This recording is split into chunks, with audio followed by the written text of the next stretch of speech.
Bueno, le damos la bienvenida a todos de nuevo, si hay gente nueva, este es el tercer encuentro que estamos haciendo de encuentros y formación de Ni un pibe menos por la droga para trabajadores, profesionales, operadores, acompañantes, compañeros y compañeras que vienen desarrollando su trabajo en los distintos espacios que tenemos en todo el país del movimiento Ni un pibe menos por la droga. También hay gente amiga que está participando, así que les damos la bienvenida. Es un orgullo y una alegría que se conecte tanta gente y me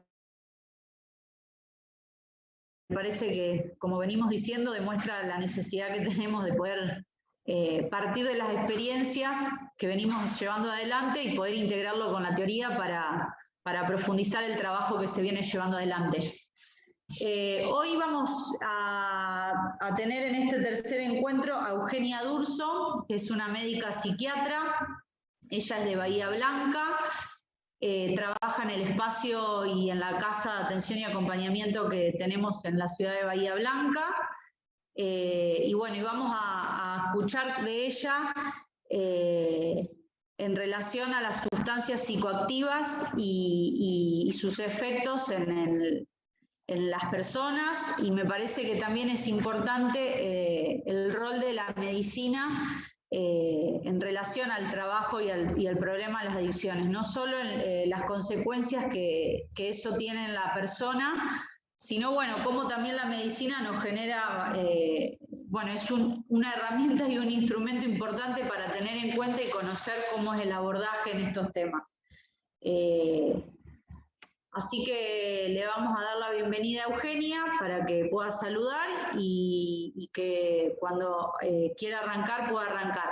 Vamos a mantener la misma metodología que venimos haciendo, que puedan ir, si aparecen preguntas, que las puedan ir poniendo en el chat y al finalizar la exposición de Eugenia, las leemos y hacemos un intercambio entre todos. Y al final, si hay opiniones y demás, poder habilitar el micrófono para que puedan aportar o consultar y demás. Así que bueno, Euge, te damos la bienvenida para que puedas arrancar. Bueno, bienvenidos a todos. En principio, agradecerles por la oportunidad, felicitarlos por esta iniciativa, que nos podamos encontrar desde diferentes puntos del país. Como decía la Paco, la idea es que bueno, que no sea un monólogo, sino que podamos ir intercambiando, haciendo preguntas sobre una problemática que entiendo que no es sencilla, y en eso me parece felicitarlos a todos, porque ponerle el cuerpo, digamos, una problemática como son las adicciones, no es tarea sencilla, nos requiere mucha paciencia, y bueno, la idea un poco, antes de preparar la clase sería, o el encuentro de hoy, habíamos generado como algunas preguntas entre los compañeros de acá de Bahía Blanca de qué era lo que quizás les gustaría abordar en este tipo de encuentro, y en particular lo que tiene que ver con la ciencia, si se quiere decir.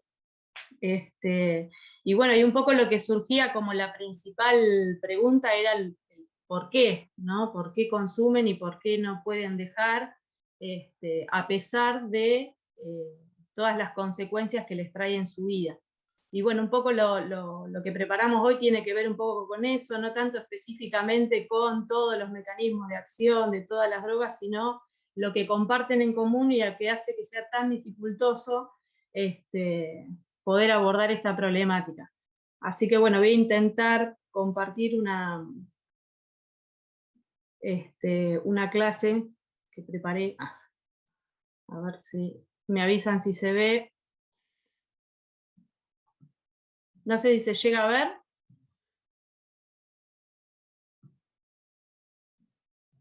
¿Se llega a ver? Sí, sí se ve, Euge.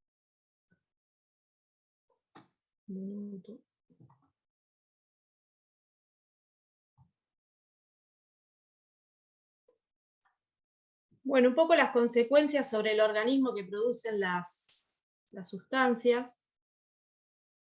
primero diferenciar algunas cuestiones que tienen que ver con lo terminológico, digamos, ¿no? Uno, cuando habla de droga, nos referimos en general a cualquier sustancia que introducimos dentro del organismo, ¿no? Uno se toma una amoxicilina, digamos, y no deja de ser una droga, pero nos referimos específicamente a las sustancias psicoactivas como aquellas que nos pueden generar cambios en nuestra manera de percibir y de comportarnos, ¿no? Y en esto lo de la adicción es importante porque pasamos a definirlo como algo que nos pasa a controlar nuestro accionar cotidiano y en los vínculos con los demás. Y haciendo un poco en la historia del término de adicciones, el término surge a partir de una ley romana, donde aquellos que perdían sus propiedades, digamos, en el contexto de las guerras de los imperios romanos y demás, aquel que no podía pagar la deuda, se los llamaban los adictus. Entonces pasaban a ser esclavos, su manera de pagar las deudas, se los conocía con ese término, por lo tanto hace bastante referencia a lo que significa la adicción, que pasamos a ser como esclavos, ¿no? Y toda nuestra vida pasa a girar en torno a eso. ¿Por qué uno se pregunta, bueno, ¿y por qué es tan importante la droga? ¿Por qué la consumimos y no la podemos dejar y es tan importante y pasa a dominar nuestro plano de acción? Y todo nuestro cerebro se intercomunica de alguna manera con unas pequeñas sustancias que nosotros le llamamos los neurotransmisores, que son los que van regulando todas las respuestas en cuanto a nuestros estímulos, ¿no? Y la principal sustancia que nosotros nos genera el placer, digamos, se lo conoce, o todas las sustancias psicoactivas, si bien tienen diferentes mecanismos de acción en diferentes partes de nuestro sistema nervioso, la principal sustancia que actúa se llama dopamina, y es un neurotransmisor natural que a nosotros nos permite vivir o desarrollarnos, ¿no? Entonces, cuando nosotros de repente tenemos hambre, se descarga esa pequeña sustancia y nos hace que nosotros vayamos a comer, ¿no? Entonces ese mecanismo nos produce satisfacción, ¿sí? A través de esa sustancia que nos garantiza que nosotros cada vez que tengamos hambre vayamos a buscar comida y con eso se satisface. Las sustancias psicoactivas en sí, como decía recién, más allá de los mecanismos diferentes donde actúan cada una de ellas, trabajan principalmente sobre este circuito que se llama circuito de recompensa. ¿Qué es lo que genera cada vez que nosotros consumimos una sustancia psicoactiva? Que se produzca una liberación masiva de esta sustancia que se llama dopamina. Nosotros imaginémonos, no sé, que nos gusta mucho el chocolate, que nos gusta mucho, no sé, hacer una actividad física, o que nos genera placer mirar una película. Bueno, toda esa satisfacción que nosotros sentimos, cada vez que consumimos una sustancia psicoactiva, eso se multiplica por 10, ¿sí? Entonces, resulta difícil después, uno cuando empieza a consumir, poder encontrar o equiparar con las actividades de la vida cotidiana, poder generar ese mismo nivel, porque es una sustancia que viene desde afuera y genera una descarga masiva. A medida que pasa el tiempo, digamos, nuestro organismo va como buscando la manera de protegernos, ¿no? Entonces, a medida que consumimos, todas esas sustancias se van uniendo como a pequeños receptores que desencadenan una respuesta. Cuanto más cantidad vos me das, bueno, llega un momento que digo, pará. Entonces nuestro organismo, ¿qué es lo que busca? Cómo disminuir esos pequeños receptores, que no sé si se llegan a ver ahí, o si se muestra, cuando los muestro se ve la flechita, no sé, me avisan, o no. Todos estos receptores van desapareciendo, ¿sí? Porque es un mecanismo de protección que tiene nuestro cerebro. Dice, bueno, no, yo voy a, pará, no me des más, entonces no te la recibo. Pero nosotros seguimos queriendo ese efecto que nos genera la sustancia. Entonces tenemos que introducir cada vez más sustancia dentro del organismo para generar el mismo efecto, ¿no? Que es lo que decimos, bueno, pero y encima consumen cada vez más, ¿no? Hasta que llega un momento en el que este mecanismo se agota, es decir, nosotros cada vez que consumamos, no va a haber un aumento de la respuesta, ¿sí? Entonces ahí donde empiezan como a aparecer las consecuencias más perjudiciales. Es decir, en un principio la persona consume para sentir placer, ¿sí? A medida que este mecanismo de adaptación se va generando en el cerebro, la persona consume para no sentirse mal, porque uno se hace como necesariamente necesita de esa sustancia para poder sentirse bien. Y en la etapa final, que es donde en general es donde se termina buscando ayuda o donde aparece la consulta, consumen directamente para no sentirse mal, ¿sí? Y aunque consuman, se sienten mal igual, pero es un mecanismo por el cual no podemos parar. ¿Qué es lo que va generando? Que nosotros este mecanismo compulsivo pasa a depender toda nuestra vida, porque esta capacidad de generar tanto placer no la encontramos o no la encuentran en otras cosas de la vida cotidiana que quizás nos harían felices, porque no se compara con lo que descarga la sustancia psicoactiva. Entonces empiezan a aparecer las consecuencias que ustedes las verán en su cotidianidad con los compañeros, en relación a perder los vínculos familiares, ¿no? Porque pasa toda nuestra vida a depender exclusivamente de esa sustancia, entonces se pierde tiempo, ¿no? En permanentemente planificar la búsqueda de esa sustancia, empieza a interferir en nuestras actividades de la vida cotidiana, es decir, no podemos cumplir con nuestras actividades académicas, laborales, de vínculo. Y todo esto produce, digamos, como dice ahí, con el normal funcionamiento de nuestra vida, sobre el metabolismo, las consecuencias sobre el cuerpo, porque no es solamente que afecta lo que tiene que ver con lo conductual o a nivel neurológico, sino que también tiene sus consecuencias sobre el organismo mismo. Entonces, a partir de ahí nosotros podemos tener diferentes sustancias, o las clasificamos en las que son las estimulantes, como el tabaco, la cocaína, las anfetaminas, los depresores, como el alcohol, la marihuana, las benzodiazepinas y otros, bueno, las sustancias alucinógenas, los pegamentos, que es una de las problemáticas que más crecen cuando aparecen más las consecuencias económicas, digamos, ¿no? O las peores crisis sociales son las que más económicas son, ¿no? De fácil acceso, y que producen efectos mucho más rápidos y así mucho más letales también. Perdón. Y entonces uno... No sé, me parece un cartel.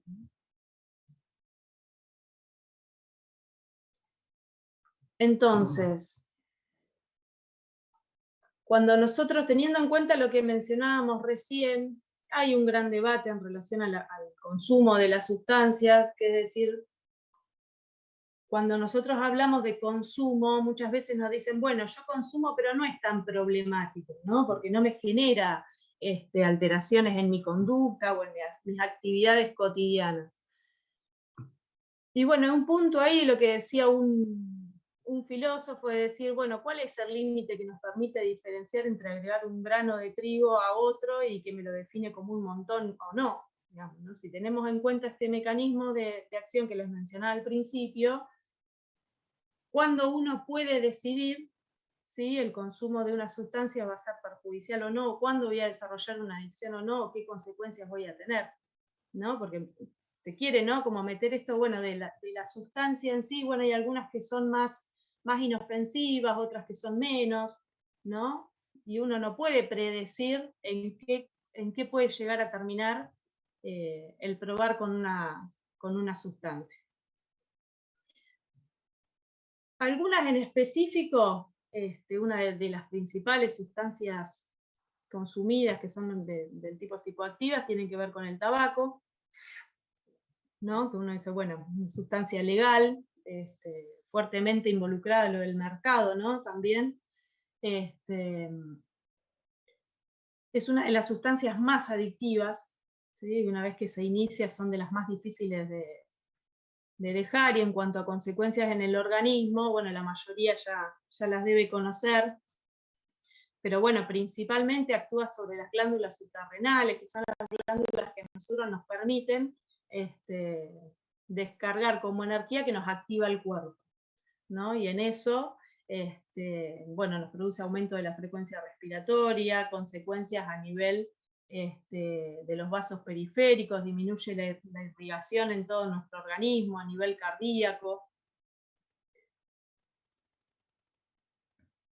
Que bueno, al inicio, digamos, del consumo de tabaco, lo que genera es un aumento del humor, de la concentración, disminuye como la ira, el estrés, relaja los músculos, disminuye el apetito.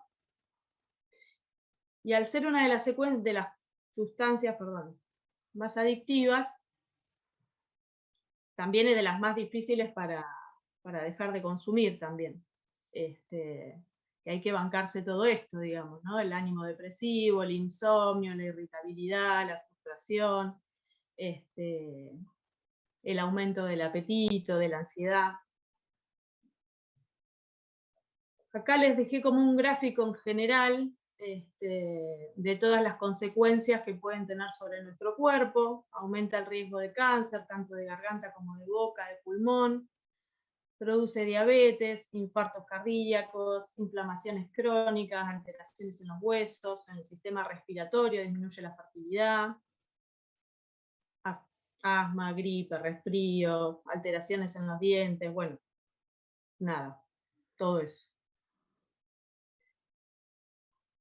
Vamos a un debate en relación a la marihuana, ¿no? Es una de las sustancias hoy por hoy más consumidas, principalmente en los jóvenes, no sé, en otros lugares de los que están participando y demás, por lo menos a nosotros nos toca verlo bastante, con una subestimación importante, y más en la juventud, ¿no? Donde hay una cuestión ya, lo que tiene que ver con la adolescencia nos precipita a pensar que nunca hay riesgo de nada, ¿no? Entonces, es una de las sustancias que más se consume. Y algunas de las manifestaciones, digamos, que produce, tienen que ver con la euforia, la sensación de bienestar o de relajación, el incremento de la sensopercepción, es decir, que percibimos todo con mayor sensibilidad, una sensación de paso subjetivo del tiempo más lento, y una sensación parecida como a la del alcohol en cuanto a la sensación de ebriedad.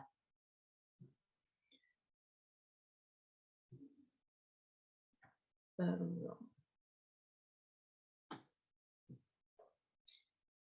¿Qué es lo que puede pasarnos en relación al consumo de marihuana en grandes cantidades? Bueno, las crisis de ansiedad y las crisis de pánico son las más frecuentes.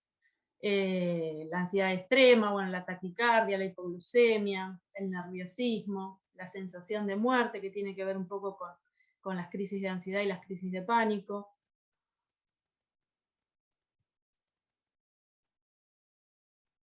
Pueden aparecer dolores agudos de pecho, reagudización de cuadros psicóticos. Esto es muy importante porque nosotros, los cuadros psicóticos, que son cuadros en donde se pierde como la noción de la realidad, en general aparece con paranoia u otro tipo de alteraciones sensoperceptivas, se llaman. Se lo subestima bastante y últimamente la marihuana es una de las sustancias que más viene produciendo cuadros psicóticos, en conjunto con la cocaína, que tiene que ver con esta liberación masiva de dopamina. Por supuesto, cuando se habla de las sustancias como, bueno, naturales, si se quiere decir, no es que el mercado no interviene también en lo que tiene que ver con las sustancias, y lo que se asocia tiene que ver con la modificación genética de las semillas, ¿no? Que se las produce con una concentración de TSH, que es la que genera, ¿no?, las sensaciones a nivel sensoperceptivas, entonces produce aumento de estos cuadros de psicosis.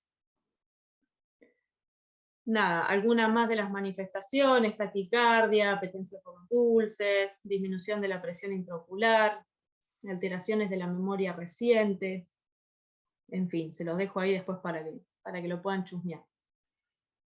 Esto es un poco lo que hablábamos recién, que pueden causar episodios psicóticos en sanos o precipitarlo en los vulnerables, empeoran los cuadros de esquizofrenia, digamos, en los pacientes que que ya tienen un cuadro psiquiátrico de base, tienen peor curso, digamos, de su enfermedad. Y esto es algo que me pareció interesante para nombrarlo, en relación a cuáles son las consecuencias a largo plazo del consumo. Porque toda esta zona donde actúan las sustancias psicoactivas que tienen que ver con esta parte, si se quiere, del cerebro, que es la que a nosotros nos regula, que podamos de repente, tenemos ganas estamos enojados y queremos tirarle algo a alguien por la cabeza, que no lo hagamos, digamos, ¿no? Son como nuestro circuito inhibitorio, ¿no? Si nos gusta alguien, que no nos tiremos encima de la persona que nos gusta. Y esta parte del cerebro es la que más se afecta en el consumo de sustancias, entonces genera diferente tipo de conductas, como es la de desinhibición, lo impulsivo, lo antisocial, la tensión en las cosas que hacemos, en la memoria del trabajo, ¿no? Y esta es la parte, la pobre atención, memoria del trabajo y el poder organizarse, la apatía y la depresión son muy característicos de la marihuana, ¿sí? Entonces vemos con el consumo progresivo que cuesta concentrarse, que cuesta poder hacer las actividades, que no, de repente no reacciona, ¿viste? ¿No? Una de las características particulares que a veces mencionan los familiares que tiene que ver con esto, ¿no? Que apático, como que bueno, si no les interesara nada, lo amotivacional, se le llama el principal síndrome que aparece, el síndrome apático amotivacional. El desinhibido y el impulsivo tiene que ver más con el consumo de cocaína, y es uno de los puntos importantes a intervenir, por lo menos desde lo que tiene que ver con la psiquiatría, el poder manejar estos síntomas, digamos. Después tenemos los inhalantes, que es un poco lo que hablábamos recién, de que son como los más frecuentes en las poblaciones quizás desde el punto económico más castigadas, que son sustancias fáciles de conseguir, que son legales, tienen una gran penetración dentro del sistema nervioso central. Y bueno, y ahí tenemos diferentes tipos de sustancias, como los pegamentos, los limpiadores, la nafta, la pintura. Hay otros tipos como los anestésicos, los refrigerantes, los nitritos. Bueno, en fin. ¿Cuál es la principal consecuencia de los inhalantes que tiene que ver en el cuerpo? Son de las más nocivas porque producen, nosotros nos comunicamos, nuestro sistema nervioso, son como todos cablecitos que van envueltos de una sustancia que nosotros le llamamos la mielina, que es lo que permite que se transmitan los impulsos, ¿no? Los impulsos nerviosos. Entonces, al dañarse esta estructura, lo que aparece es justamente esto, el no poder sentir en el cuerpo, ¿no? Los nervios, por decirlo de alguna manera. Hay una importante pérdida de peso, malnutrición, problemas en la piel. Son muy nocivos para el corazón. De hecho, son de las principales que pueden producir paro respiratorio. Dificultad esto para coordinar los movimientos porque no hay un registro, yo pierdo la sensibilidad de dónde estoy pisando, qué es lo que estoy tocando. Producen alteraciones en una parte del cerebro que se llama el occipital, ¿no? Que es el que nos permite a nosotros poder coordinar los movimientos. Es decir, yo quiero llegar al mate, de que mi cerebro pueda coordinar esa distancia, en la audición, en la visión, ¿no? Y esto un poco lo que decíamos recién, sobre cómo se conecta nuestro cuerpo, y bueno, esta vainita que dice ahí, vaina de mielina, es la que principalmente se afecta con el consumo de inhalantes. Un poco de nuevo las consecuencias de dónde pueden llegar a actuar: dolores de cabeza, problemas de sueño, generan muchos cuadros psiquiátricos, son de los más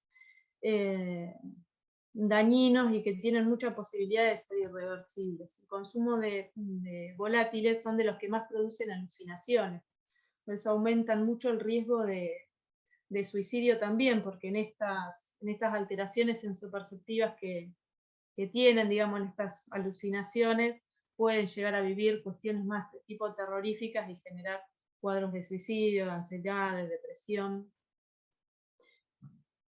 Bueno, los daños en el sistema respiratorio, se los dejo ahí después para que los puedan leer. Lo de la asfixia, la tos, la dificultad para respirar por la manera que tiene de consumo y la toxicidad que tiene, ¿no? Entonces, al inhalarlo, pueden generar insuficiencia respiratoria, insuficiencia cardíaca. Bueno, los daños en el corazón, en esto, digamos, descarga una sustancia que a nosotros nos hace que nuestro corazón lata rápido, por ejemplo, cuando corremos. Bueno, en este caso no estamos corriendo y ese latir rápido del corazón tiene que ver con una sustancia que se descargó, para la cual nuestro cuerpo no estaba preparado y late más de lo normal, pudiendo generar estos cuadros de desmayo o directamente de muerte súbita. Diferentes tipos de daños a nivel renal, son múltiples, a nivel renal, a nivel hepático.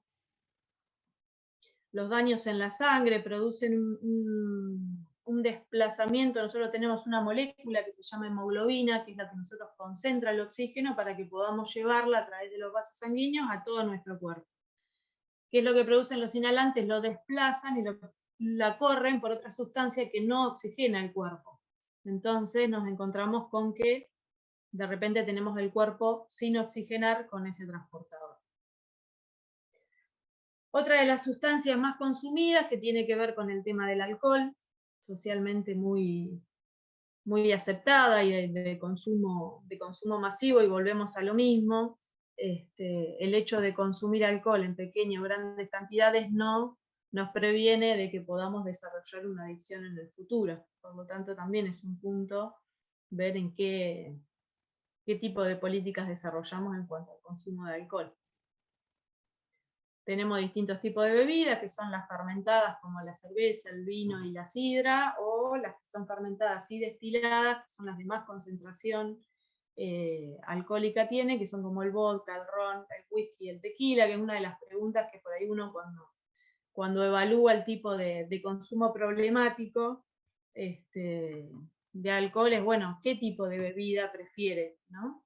Y cuando uno de repente encuentra que lo que más se consume tiene que ver con estas bebidas, porque hay una necesidad de mayor consumo de alcohol concentrado.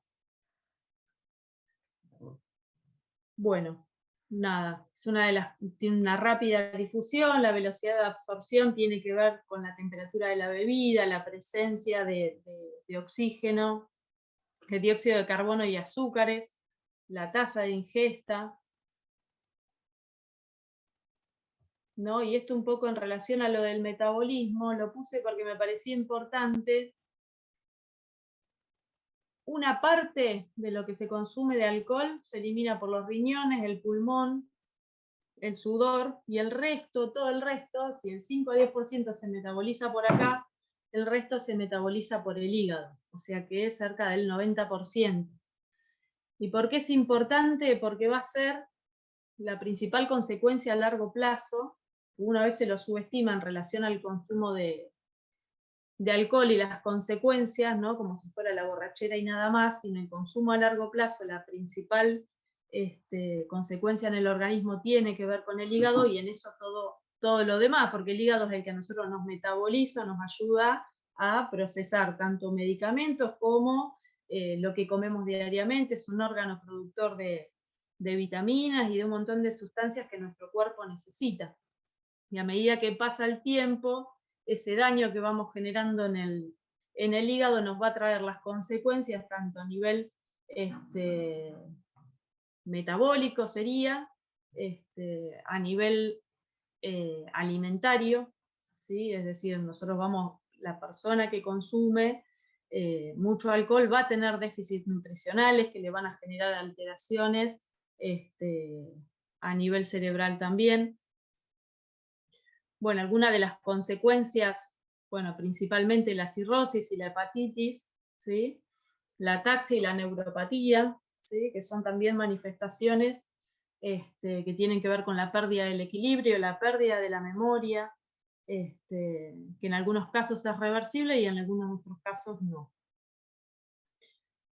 Bueno, esto un poco en relación a la cantidad de alcohol que se consume y las manifestaciones que vamos a tener en el organismo.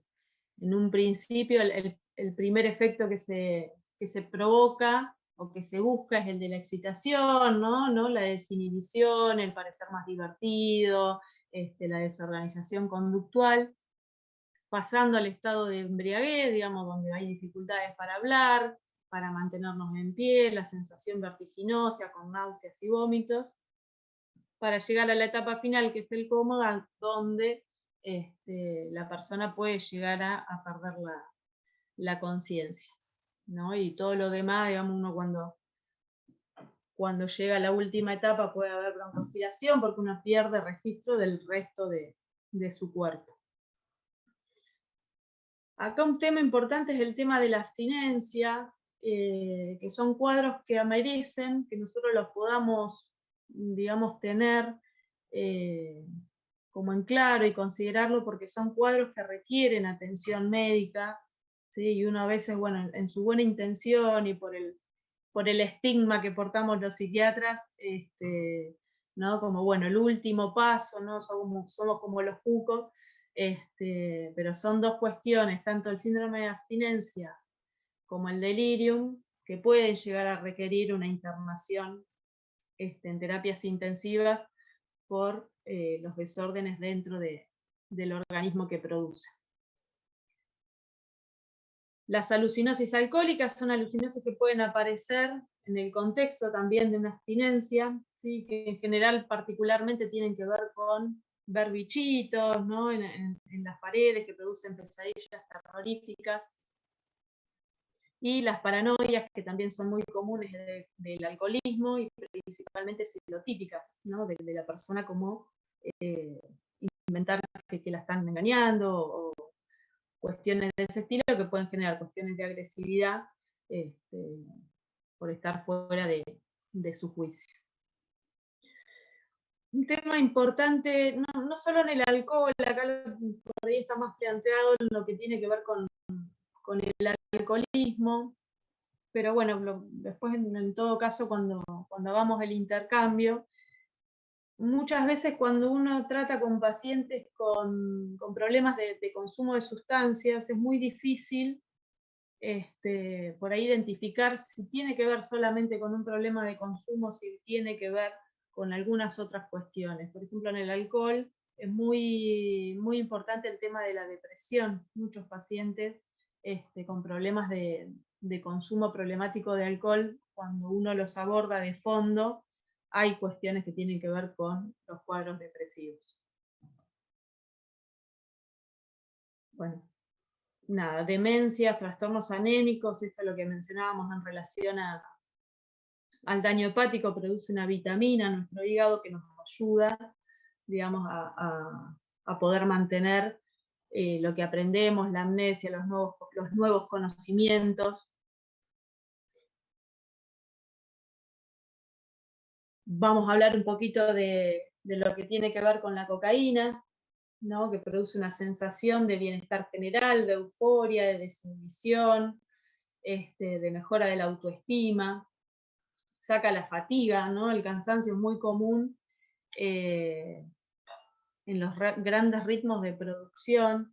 El otro día hablaba con un chico, ¿no? De que estaba intentando dejar el consumo de cocaína y trabaja desde las 8 de la mañana hasta las 8 de la noche en el medio de la ruta arreglando camiones. Entonces, bueno, hay una cuestión del ambiente cuando uno intenta dejar de consumir, de evitar esos lugares donde es común que se consuma, ¿no? Y en este grupo de trabajo que él tenía me dice, bueno, pero todos consumen cocaína, ¿no? Y tiene que ver con eso, con poder bancar a veces ritmos de producción, no son muy frecuentes, por lo menos acá en esta zona, en el puerto o en lugares de obreros, donde para bancar los ritmos de producción es muy frecuente el uso de la cocaína. Bueno, lo mismo, mecanismo de acción, terminan lo mismo, la descarga masiva de dopamina y de serotonina que nos hace sentir fantásticos. ¿Cuál es el riesgo de la cocaína? Principalmente la depresión respiratoria, y afecta mucho lo que tiene que ver el sistema nervioso central y cardíaco, aumentando el riesgo de poder producir consecuencias como los ACV, ¿sí? O los paros cardiorrespiratorios por la gran velocidad a la que va nuestro cuerpo. De nuevo, taquicardia, hipertensión, arritmias, rupturas o disecciones de nuestros vasos sanguíneos que pueden llegar a ser fatales. A nivel neurológico, la excitación, la inquietud, la ansiedad, los delirios, son muy frecuentes los delirios y la psicosis en grandes cantidades. Las hemorragias subaracnoideas, es decir, se van rompiendo como nuestros vasitos de la gran dilatación que producen a nivel cerebral. Hipertermia, bueno, todo eso que está ahí, así no lo hacemos demasiado denso. Los síndromes de abstinencia con la cocaína suelen ser uno de los síndromes de abstinencia más difíciles de sobrellevar. Pueden aparecer estados depresivos, de ansiedad, trastornos del sueño. La dependencia en sí física no es como la del alcohol, que pueda llegar a requerir una terapia intensiva por el corte abrupto, pero sí necesitan ser asistidas esta y todas las abstinencias, porque son las que nos pueden llevar al fracaso en relación a lo que tiene que ver con el consumo. Muchas veces nuestros pacientes, con nuestros compañeros, nuestros amigos, digamos, tienen ganas de dejar de consumir, pero el intenso malestar que se siente al dejar de consumir muchas veces hace esto, que no poder tolerarlo, y lo que decíamos al principio de no consumir para no sentirse mal, de volver a consumir para evitar ese estado de malestar que nos genera. Un poco hasta ahí. No sé cómo salgo acá.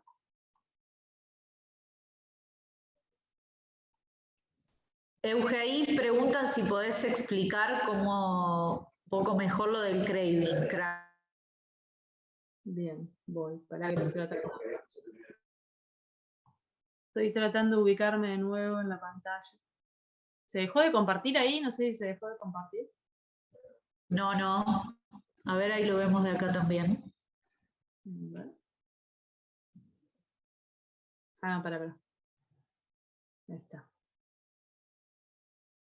Pido disculpas, soy media bruta con la tecnología. Claro, lo del craving tiene que ver con esto que decíamos, lo que decíamos al principio, es esa sensación insoportable de tener que consumir bajo cualquier punto de vista para no aguantar el malestar que uno siente en el cuerpo, ¿no? Imagínate que es la razón de ser, la persona que está en situación de consumo es la razón de ser por la que atraviesa toda su vida, sería, y se genera es tan, pero tan intenso que muchas veces la persona termina recurriendo a volver a consumir para evitar ese malestar que está sintiendo.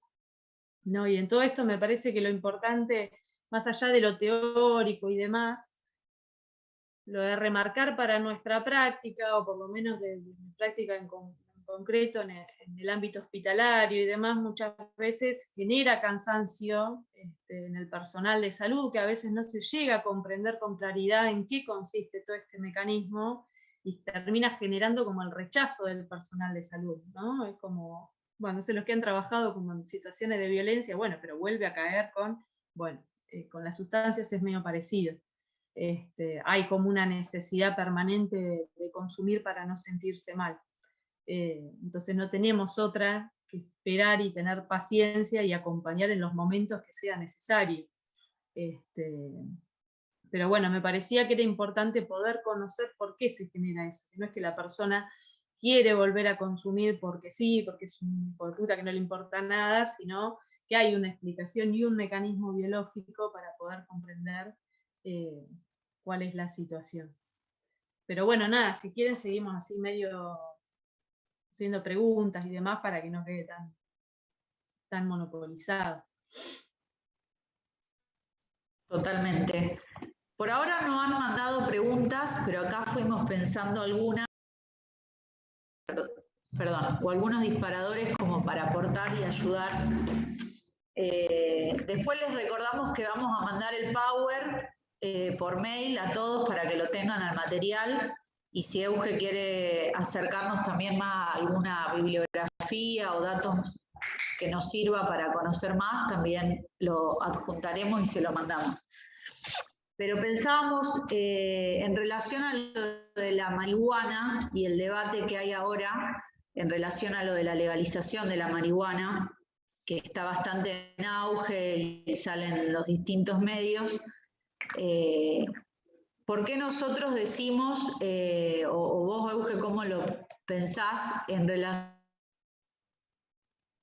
a que la marihuana como puerta de acceso al consumo de otras sustancias y la peligrosidad que eso implica en un contexto donde hoy me parece que frente a este debate, la legalización se ha abierto masivamente y aparece lo del consumo de la marihuana como un uso o consumo recreativo y aparece esa idea de un posible control sobre ese consumo. Y nosotros siempre decimos que es el acceso al consumo, es la puerta de acceso al consumo de otras sustancias. Bueno, si podés aportar un poco a eso, tiro otras más, como para tirar y después pelotear. La otra es, si nos llega un caso con sobredosis en un momento, bueno, ¿qué intervención podemos hacer en el lugar o qué intervención conviene o corresponde hacer? Si derivamos, no derivamos, en el momento, ¿qué se hace en esos casos? Y lo otro, que también como disparador, la relación o cómo pensamos lo de la reducción de daños y o abstencionismo, que también es un tema de debate. ¿Se entiende? Va, disparadores y cómo lo pensás vos y qué nos podés aportar a esas tres, por lo menos como para ir tirando. Igual si hay preguntas u opiniones, vayan escribiendo o pedimos la palabra, piden la palabra y aportan. Sí, digamos, en relación al consumo de la marihuana, hay como una falsa percepción en relación a esto, ¿no? A que es una sustancia más de tipo recreativa, que no genera consecuencias. Primero que cualquier tipo de sustancia psicoactiva, uno lo primero que tiene que preguntarse es por qué tiene la necesidad de consumir, ¿no? Y en eso, si hay algo que está afectando en nuestra capacidad de tolerancia a determinados aspectos de la realidad, si la salida es recurrir a una sustancia, ¿no? Estoy pasando un momento de estrés o estoy pasando una situación, si tiene que ver con la resolución desde el punto de vista individual y bueno, consumo alguna sustancia que me ayude en ese momento o busco una alternativa colectiva, es decir, para abordar esa situación en concreto,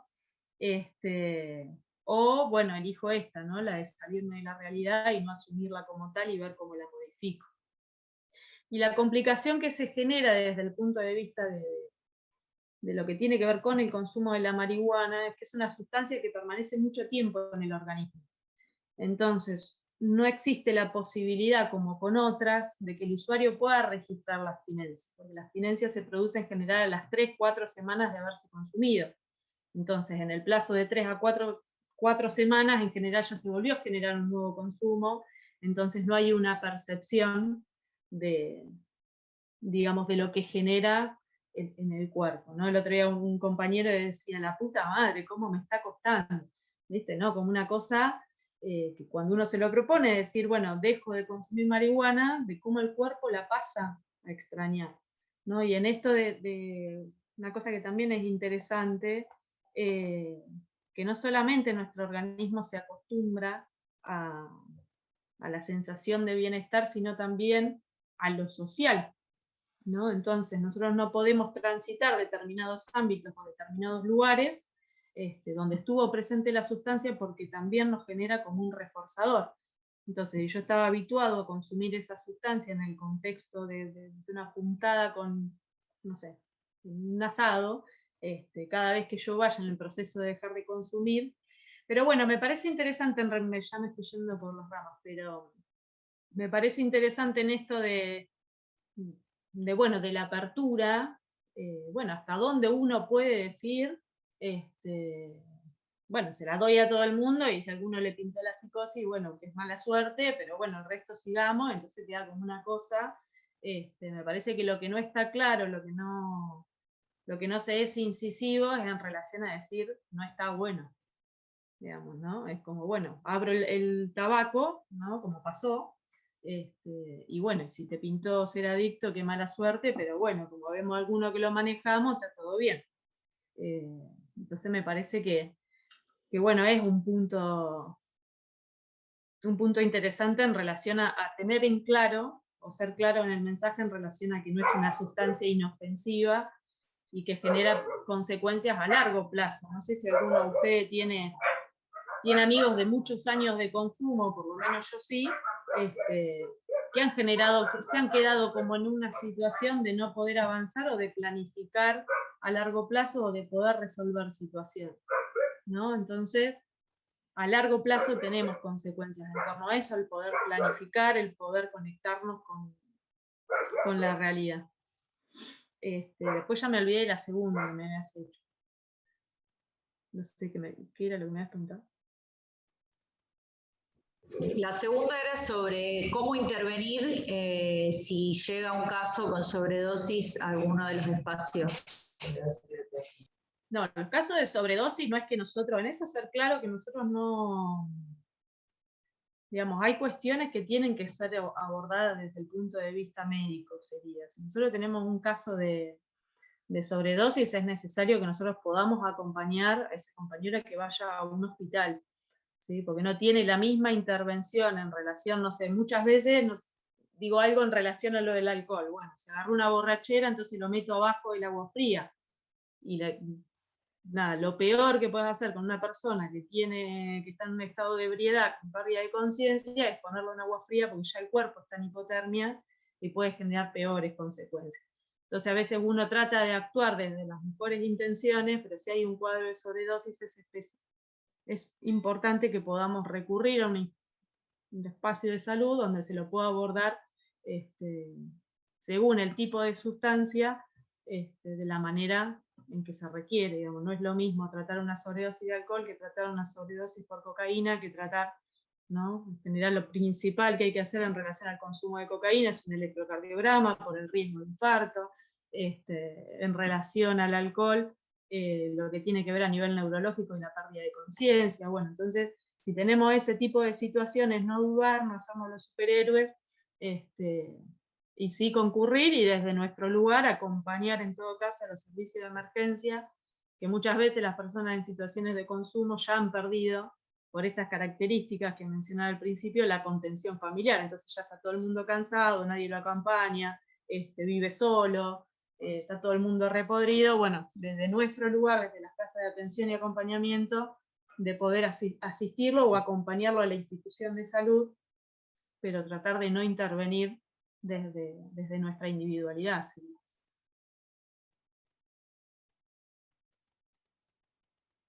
Bien, había pedido la palabra Verónica, que ahí que se la vamos a habilitar, le vamos a habilitar el micrófono y después hay más preguntas. Ahí está, ¿se escucha? Ahora las leemos. ¿Ahí se escucha? ¿Qué tal, Eugenia? Bueno, me encantó escucharte. Bueno, ya nos conocemos, me encantó la charla, me sentí sumamente identificada, ¿no? Con un montón de cosas que decía, al ser una persona, ¿no? Que consumía. Yo le tengo miedo yo siempre digo y todo, al después también, porque esto es una lucha para las personas que fuimos consumidoras, ¿no? El después, el que decide dejar lo que es la droga, la lucha del después. Yo le tengo mucho miedo a lo que es el tratamiento. Si bien yo hace 5 años que no toco nada, escuchaba las causas que decía y todo, y me siento identificada 2x3, me acompaña lo que es Eugenia al hospital y todo, porque caigo y todo por el tema de la abstinencia y eso, al no consumir nada, también es todo un tema, el después. el de ir al hospital porque te agarra esa depresión, porque te agarra las ganas del intento de suicidio, la lucha esa que tenés, que es una enfermedad que es constante, ¿no? Me da mucho miedo el tema del tratamiento, porque por lo que tengo entendido, porque yo estoy con tratamiento, lo que es psicológico y todo, y le tengo miedo también al tratamiento de pastillas, siento que también es como seguir metiendo droga a mi cuerpo, ese es el único tratamiento que hay, ¿no? Si es la única forma. Yo ahora, por ejemplo, de estar de Ni un pío menos por la droga, siento que eso me está curando, el ayudar, el estar con chicos, el dar taller, como que me siento re bien dando una... ¿cómo es? Un testimonio, ¿no? De que se puede salir, de que es una lucha constante, de tratar de que el que no consume, de que no se meta, porque después una vez que entras, es una lucha de toda la vida, porque es de toda la vida. Yo ya tengo 2 criaturas, no consumo nada, pero estoy luchando continuamente. Si es la única, eso es mi tema, si el único tratamiento que hay ahora sería ese, el de las pastillas, y si no es meter más droga a lo que es el cuerpo. Y otra consulta, que me consultan mucho por ahí los chicos y todo, cuando se quema esa neurona, si no hay forma de recuperarlo, o una vez que ya está quemada esa neurona, ya quedaría ahí, ¿no? Bien, excelente. No, no, está buenísimo lo que pregunta Vero. En realidad el tratamiento farmacológico es lo último, digamos, ¿no? Yo creo que lo más sanador es que nosotros podamos con los compañeros que están atravesando la situación de abstinencia o de dejar de consumir, ser permanentemente reforzadores de lo positivo de dejar de consumir, de todo aquello que van recuperando, ¿no? Uno deja de consumir y de repente puede recuperar los vínculos con los hijos, puede recuperar los vínculos familiares, puede de repente poder sostener un trabajo, organizarse y decir, bueno, ahora que no gastás la plata en consumo, ¿qué otra cosa te gustaría? Bueno, no sé, me encantaría tener un auto, bueno, metele ahí. De poder reforzar todo eso, lo del acompañamiento, lo de poder generar redes, esto que decía al principio, son como, chicos que consumen son como permanentemente expulsados de todos los espacios. Entonces decir, bueno, el otro día había una discusión en un grupo de chicos de secundario, no, lo vamos a echar porque no se la pasa fumando y se está metiendo otras cosas y no viene a la asamblea de no sé qué, entonces lo vamos a expulsar. Bueno, entonces la discusión de que es al revés, decir, bueno, vení, cómo lo acompañamos y cómo lo ayudamos a insertarse y que se sienta contento de que puede, ¿no? A esta cosa que nos roban del disfrute natural a través de una sustancia, cómo generamos que todo lo otro sea más placentero, de poder atravesar esos espacios. Después hay una situación que tiene que ver a veces cuando uno deja de consumir en relación a lo farmacológico, que hay síntomas, por ejemplo, como lo de la abstinencia intensa, en relación a dejar de consumir alcohol o dejar de consumir cocaína, que efectivamente genera un malestar sumamente intenso, lo de la sudoración, las palpitaciones, lo de no poder parar, que no quiere decir que sean tratamientos de por vida, sino que a veces en el momento en el que uno está iniciando a dejar de consumir, a veces son necesarios para poder sostener la abstinencia, y que son provisorios, no es que es una cuestión de meter drogas en el cuerpo porque sí. Y porque de fondo a veces pueden haber otras cuestiones que no las conocemos y que pueden llegar a tener que ver con depresiones o con otro tipo de situaciones, o lo de la compulsión, lo de no poder parar. A veces hay tratamientos que duran de 1 a 2 meses que nos pueden ayudar a manejar eso y a poder tolerar esa abstinencia para no volver a caer. Insisto que es el último paso que uno intenta, pero no demonizarlo, eso es lo que quizás quiero apuntar en relación a que si esa persona te pide, mira, no estoy pudiendo, no me alcanza, no llego, hagamos la consulta, digamos, no somos prescriptores de medicaciones porque sí, a veces quizás hay otras opciones que los profesionales de la salud conocen, y que quizás esto está bueno también para que nosotros, porque yo entiendo que todos los que trabajan, los compañeros en cada una de las casas de atención y acompañamiento son trabajadores de la salud en sí mismos, digamos, porque hacerse cargo de esta situación. Pero bueno, nada, no, el tratamiento farmacológico no es lo principal y no pasa por ahí.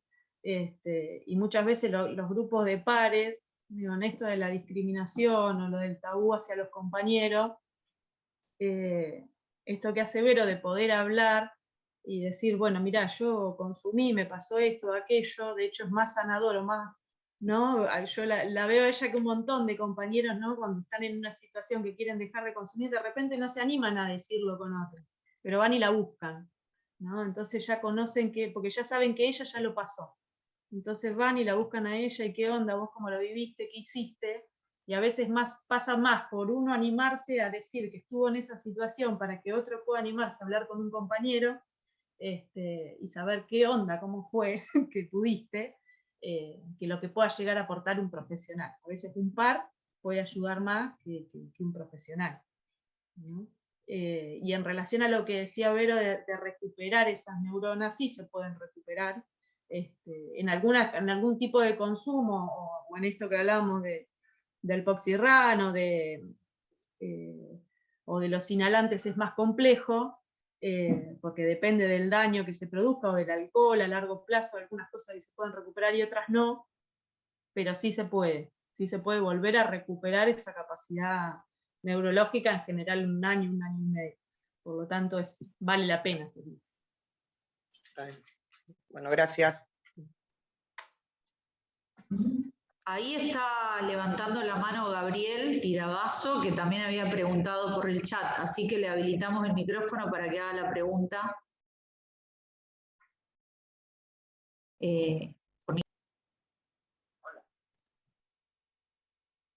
Hola, buenos días. ¿Se escucha? Medio bajito. Se escucha un poco bajo, pero se escucha. Si puedes acercarte al micrófono. Sí, consulta era un paciente, en un adicto que por voluntad propia decide empezar un tratamiento. En este caso, lo llevaron a una clínica para hacer una previa desintoxicación para poder ingresar al centro de rehabilitación. Esta persona deja y le dan medicación, por ejemplo, Valcote, Tecuatina. Esa persona en medio de ese proceso corta con la medicación y automáticamente vuelve al consumo de cocaína. ¿Qué efecto le puede generar después de la culpa? Vuelve a pedir la asistencia para volver a retomar esta medicación, la cual supuestamente la deja porque lo tenía como en un estado así zombie, por decir claro. Esto provoca hacer este tipo de corte, ¿no? La medicación que le dan para la abstinencia, cortarla y volver a consumir la droga de la cocaína y volver después a retomar la medicación.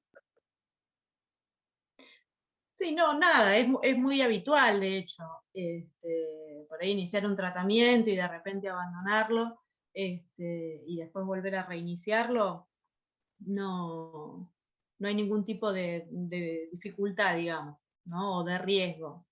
De hecho, forma parte muchas veces del proceso, es decir, se inicia con un tratamiento y después se lo abandona, se vuelve a consumir y se vuelve a reiniciar el tratamiento. La mayoría atraviesa ese proceso, por lo tanto no es algo que lo vaya a perjudicar. No sé si era la pregunta. Te escuché medio cortadito, pero...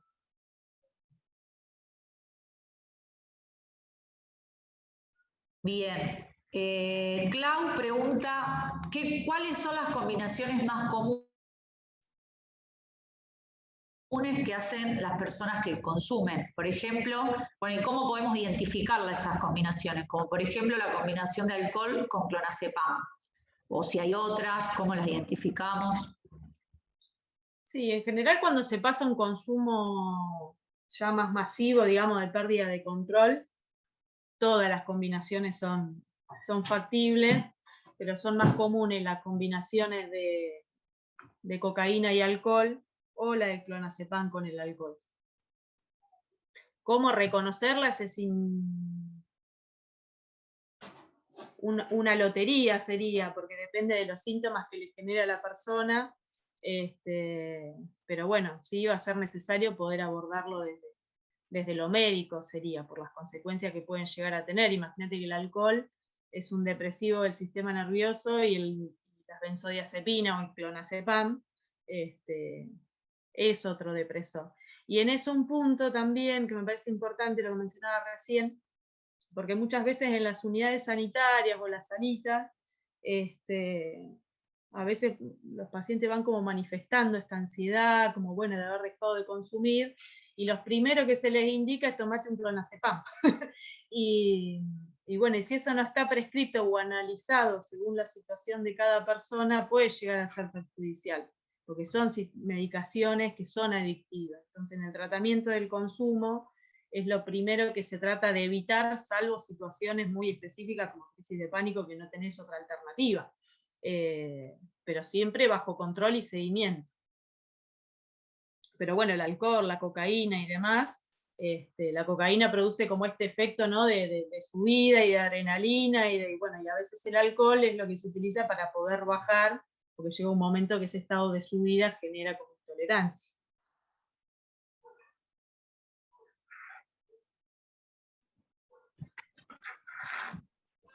Otro comentario en relación a lo que decía hoy Verónica, me parece, dice Facundo Salva, creo que la palabra y la experiencia en el otro habilita mucho más a generar procesos de rehabilitación. No digo que lo médico no, pero pensarlo únicamente de lo médico quizás produce cierta limitación o hace reticente los inicios de procesos de rehabilitación, desintoxicación. Sé que está bueno. Bueno, un poco lo que decía Euge, y a mí le agrego a eso, ya que no hay otra pregunta ahí, que me parece que las experiencias, distintas experiencias en distintos lugares, y el propio comentario de Verónica, demuestran que efectivamente lo médico a veces ayuda en un momento o en un proceso determinado, pero que sin que la persona tome un rol protagónico y activo en relación al proceso de la lucha contra el consumo, y desde ahí revincularse, recuperar espacios de vínculos, de trabajo. Es difícil que pueda sostenerse sin poder recaer y demás. Me parece que el propio comentario que hacía Verónica alude a eso, y está bueno tenerlo en cuenta, y que son las dos cosas, que es lo médico, pero que también es la palabra y es el vínculo con otras personas, y qué rol activo vamos teniendo en esa lucha contra el consumo, que, como decía Verónica, no es una vez y para siempre, sino que muchas veces uno reincide y es una lucha constante.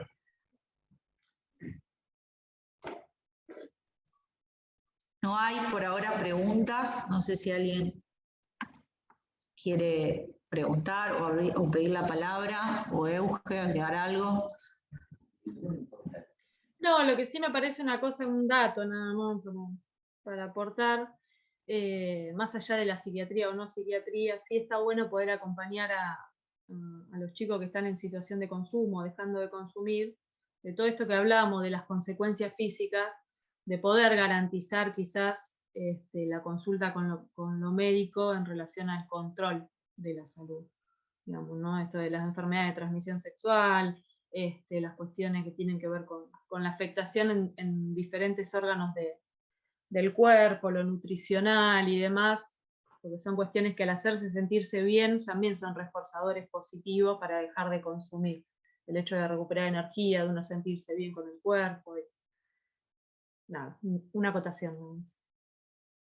Pero bueno, sí acuerdo en esto, me parece que lo que estamos todos más o menos en claro es que lo principal que va a ayudar al compañero a dejar de consumir y demás es el poder sentirse acompañado de sus pares, ¿no? Y de sentir que no está solo y de que va a poder, y que aunque tenga 20, 25 recaídas, que también es importante saber que forma parte del proceso, es decir, bueno, mira todo lo que hicimos y volvió a consumir, ¿viste? Y la frustración que nos atraviesa, tener en claro que eso forma parte del proceso y que va a pasar, y que nosotros se los decimos a los pacientes cuando inician el tratamiento para dejar de consumir, que sepan que eso va a pasar, porque la frustración de no sostenerlo también puede ser perjudicial. Entonces, saberlo y tenerlo en claro, que no se frustren, que sepan que de repente puede existir esa posibilidad y que no es que a la primera de cambio va a salir bien. Pero bueno, como decía Vero, me parece que lo principal es poder contar con pares donde uno pueda hablar de esta situación, de las situaciones de consumo, de no ocultarlo, y de saber que un montón que han atravesado por esa situación lo han podido superar, que es un dolor de huevo que cuesta un montón, pero nada, que en definitiva se puede, y no es que son productos desechables como nos plantea el sistema, del pibe que delinque, bueno, que la baja de la ley de imputabilidad, no es por ahí. No generar espacio de disfrute, es decir, un montón de pibes les gusta el arte, les gusta hacer un montón de cosas en relación a eso y no tienen oportunidad. Y si nosotros necesitamos competir contra algo que te genera placer en corto tiempo, bueno, busquemos la manera de que lo que le genera placer al pibe lo pueda hacer, ¿no? Totalmente. Ahí en YouTube hacían porque estamos transmitiendo también en vivo por YouTube, por la página, hacían un comentario en relación al rol importante de la familia de la persona que está en consumo. Que, bueno, que es importante ese acompañamiento familiar, pero que la dificultad que aparece muchas veces es que la familia no lo reconoce al problema, a que en la familia hay un problema con la adicción. Entonces, a veces se puede transformar una traba cuando, o no, bueno, era más un comentario. Y ahora en el chat cuentan acá, Gabriel, yo en el 2002 me rehabilité de la cocaína sin ninguna medicación, tras 12 años tuve una recaída y en mi segundo tratamiento recurrieron a la medicación. ¿Esto puede ser porque las sustancias sean más dañinas y la abstinencia es más potente? No entendí, ¿me volví a leer? Sí. Bueno, cuenta un proceso de rehabilitación y que después de 12 años tuvo una recaída. En ese segundo tratamiento le dan una medicación. Entonces él pregunta si esto puede ser porque las sustancias sean más dañinas y la abstinencia es más potente. Entiendo que en relación a recaer. ¿Por qué en el segundo tratamiento le dan medicación y antes no? Sí, hay que ver específicamente quizás en qué momento, porque bueno, cada momento nuestro es específico para una etapa, sería, ¿no? En la adolescencia, en la adultez. Hay que ver específicamente qué era lo que pasaba con vos en ese momento. Quizás hasta ni era necesario, pero había algo, porque a veces también toca esa, ¿no? Digamos, no nos vamos a hacer los tontos, que de repente te toca un profesional que, viste, al toque con la medicación y otros por ahí que no. Pero bueno, claramente hay que ver cómo venías vos tolerando lo de la abstinencia y demás. Quizás se valoró más que había un riesgo de recaída o mayor complicación para sostenerla que en otro momento.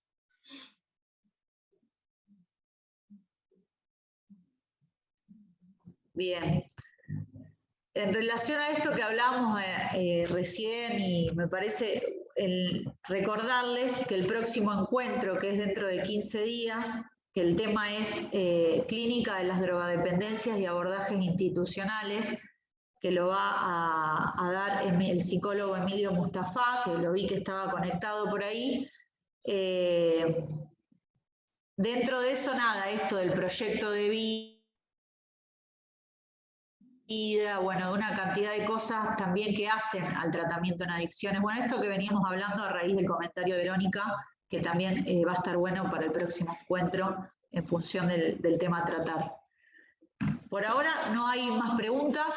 Si les parece, los que estén conectados, podemos prender las cámaras para poder hacer alguna captura de este tercer encuentro, que se mantuvo el número arriba de 115 conectados. Igualmente, si hay alguna pregunta más o algún comentario.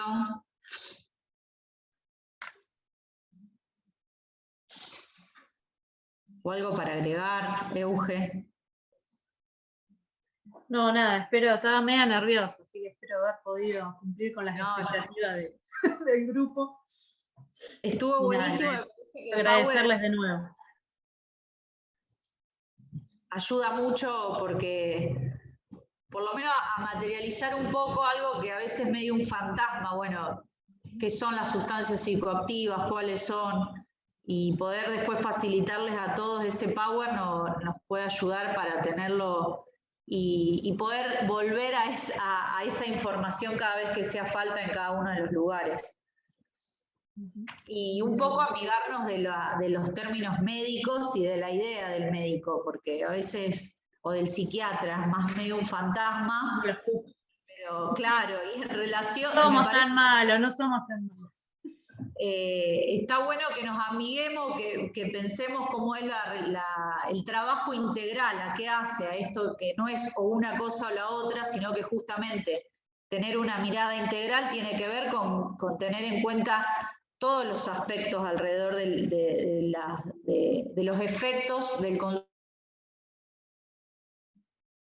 en la persona, y ahí entra el médico y cómo son esos efectos en el cuerpo y en la mente, y neurológicamente, pero a la vez también cómo es la necesidad de la palabra, el vincularse con otro espacio, la importancia que pasan a cumplir los talleres más recreativos, esto que decía Eugen hace un ratito en relación, bueno, si es eso que te genera la sustancia en un momento de placer de pocos segundos, cómo nosotros lo podemos revertir en función del arte, del deporte, de la música, una cantidad de cosas que es lo que peleamos a hacer en los espacios y que también hacen al tratamiento, que no es o una cosa o la otra, sino que justamente tiene que ver con un trabajo integral que contenga todos los aspectos. Y poder escuchar precisamente, bueno, qué lo convoca a ese pibe o a esa piba, y desde ahí, desde poder protagonizar y tener un espacio en donde pueda desarrollarse, eso como parte de la lucha contra el consumo, contra las adicciones y como parte de un tratamiento. Así es. Me parece que un poco lo que vamos viendo en estos encuentros es eso, ¿viste? Lo que tiene que ver con un tratamiento integral. Y esto, ¿cómo sería? Sacar el fantasma del psiquiatra. Después hay psiquiatras buenos y hay psiquiatras, esto que decía, hay algunos que enseguida medican, los que no, bueno, tendremos que encontrarlos. En Bahía Blanca tenemos una piola, así que cualquier cosa.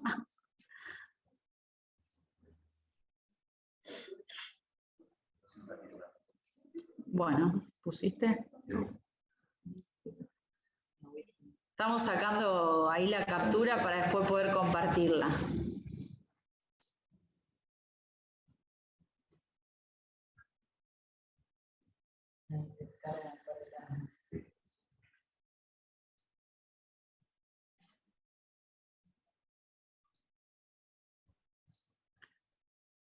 Bueno, no sé, Euge, ¿querés despedirte? Bueno, me despido. Bueno, no, muchas gracias a todos. Espero haber podido aportar algo, y si no, se aceptan sugerencias para mejorar, y ojalá haya muchos más encuentros y ojalá más presenciales también, como más dinámicos.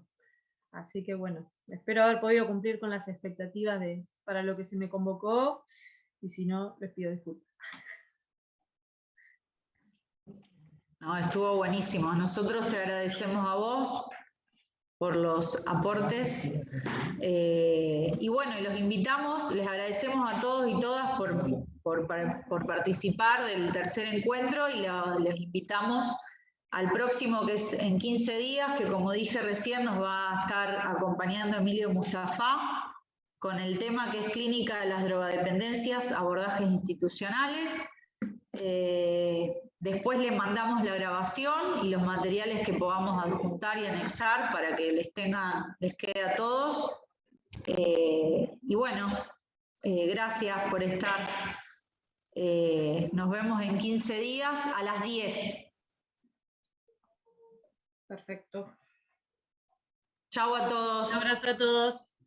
Gracias por su atención. Muchas gracias, Euge.